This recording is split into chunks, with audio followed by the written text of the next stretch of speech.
Greetings, travellers. I'm doing one of these again. What better subject to rant about than the extremely sensitive topic of the inclusion of safety tools in the tabletop RPG hobby? It seems it is very difficult to criticise the inclusion of such tools without being labelled as a massive bastard.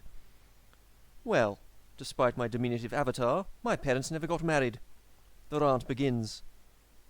It is no secret that D&D, and by extension all tabletop games, are played by nerds. Gross nerds at that, according to those ugly normals who spurn us.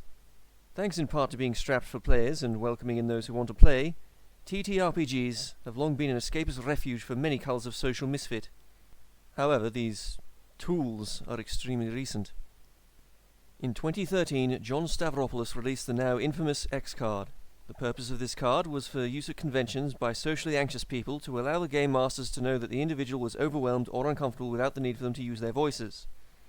I'm sure those of you suffering from severe anxiety could attest to how much of a challenge this simple act can be.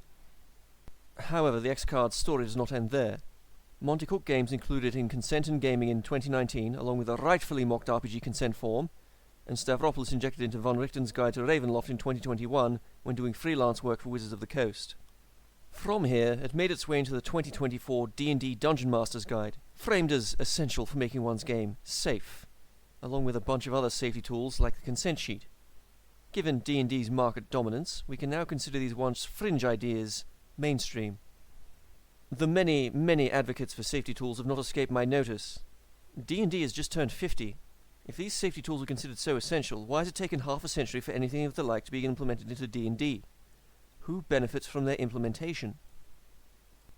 Stavropoulos certainly does. He's made his mark on the hobby now. All those people advocating for the use of safety tools all argue from a point of compassion, almost as if they don't want to be judged poorly for pointing out any possible flaws in their implementation. They might not realize it, but these advocates are doing it for the clout.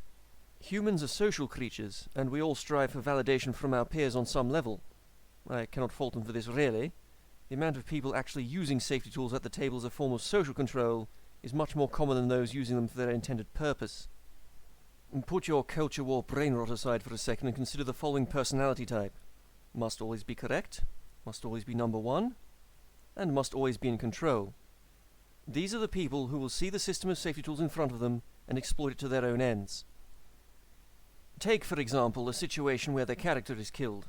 They are lacto-enzyme oxy-intolerant, and having their character killed is very much triggering their retardation, you see.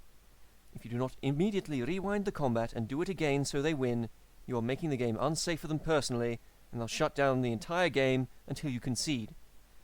My example is hyperbole because no one fucking uses these safety tools aside from bringing them to the table, and my example is more interesting than pointing that out. Before I move on, I should mention the bugbear that safety tools come directly from the BDSM community. They don't. The vector from BDSM does exist, however, through consent sheets. Stemming from the sorcery supplement called Sex and Sorcery from 2003, the concepts of lines and veils were introduced after much discussion on RPG forums.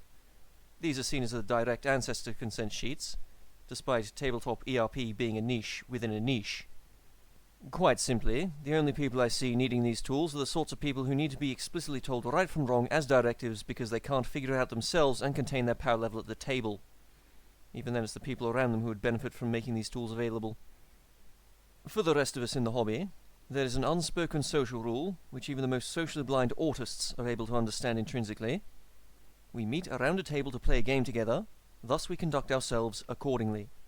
Those who fail in this simple task are confronted and either correct their behavior or are cast out. Aside from some niche within niche games, you won't need safety tools. Demanding their use undermines the social aspect of coming together as it implies you don't trust anyone at the table to act like a decent human being. You don't need a safe word for your RPG unless you're expecting your DM to put something up you. Do feel free to call me a cruel asshole for my opinions in this rant, however. Until we next meet, fare thee well.